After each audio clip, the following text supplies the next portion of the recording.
Hi అండి, అందరూ ఎలా ఉన్నారు? నేనైతే ఫ్లిప్కార్ట్లో ఎప్పటి నుంచో అనుకున్నా ఒక బీన్ బ్యాగ్ తీసుకోవాలని. అయితే ఫ్లిప్కార్ట్లో మన ఆఫర్స్ ఉన్నాయి కదా, ఆ టైంలో అయితే ఆర్డర్ చేశాను.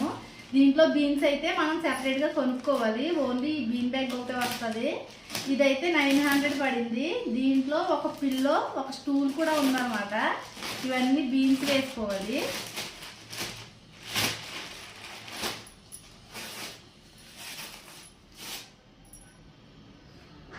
ఇదైతే పిల్లో అన్నమాట. ఇది మనం కాలు పెట్టుకోవడం కోసం ఉంటుంది కదా, స్టూల్ టైప్ వస్తుంది. ఇందులో బీన్స్ వేసేటప్పటికి ఇది కూడా పెద్ద సైజులోనే ఉంది. ఇది క్వాలిటీ అయితే చాలా బాగున్నాయి. ఇదైతే బీన్ బ్యాగ్, ఇది కూడా చాలా పెద్దదే ఇచ్చాడు. ఇందులో బీన్స్ వేసాక మళ్ళీ ఇంకొకసారి చూపిస్తాను. క్వాలిటీ అయితే చాలా బాగుంది. ఓకేనా? బాయ్ ఫ్రెండ్స్, నా వీడియో నచ్చితే